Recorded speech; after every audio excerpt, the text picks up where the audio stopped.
ପୁରୀ ଜିଲ୍ଲା ସାତଶଙ୍ଖର ବାସନ୍ତୀ ବାରିକଙ୍କ ହୃଦୟର କଥା। କବିତାର ଶୀର୍ଷକ ଜଙ୍ଗଲ ସୁରକ୍ଷା ଜୀବନ ରକ୍ଷା। ଜଙ୍ଗଲ ଆମର ସୁରକ୍ଷିତ ହେଲେ ସମୟରେ ହେବ ବର୍ଷା, ଦେଶରୁ ଦୁର୍ଭିକ୍ଷ ଉଭେଇ ଯିବଟି, ଖୁସିରେ ରହିବ ଚଷା।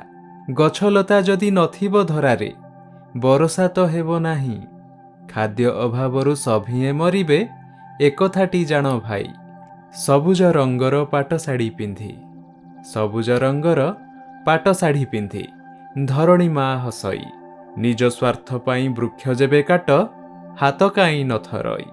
ଅମ୍ଳଜାନ ଏଠି ନିହାତି ଜରୁରୀ ଜୀବନ ଧାରଣ ପାଇଁ, ପ୍ରତିଟି ହାତରେ ଗଛଟିଏ ହେଉ ପରିବେଶ ରକ୍ଷା ପାଇଁ। ଶୀତଳ ସମୀର ପିକକାକ ସ୍ୱର, ସବୁଜିମା ଅରଣ୍ୟରେ, ଶୀତଳ ସମୀର ପିକକାକ ସ୍ୱର, ସବୁଜିମା ଅରଣ୍ୟରେ। ସୁନ୍ଦର ପ୍ରକୃତି ହସି ଉଠିବରେ, ଫଳଫୁଲ ସୁବାସରେ।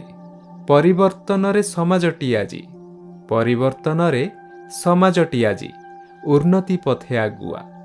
ସହରୀକରଣେ ବାଧକ ସାଜିଛି ଶିଳ୍ପ କାରଖାନା ଧୂଆଁ।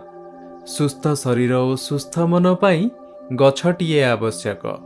ଏହି ମହାମନ୍ତ୍ରେ ବଶୀଭୂତ ହେବା, ସଭିଏଁ ହୋଇବା ଏକ, ସଭିଏଁ ହୋଇବା ଏକ।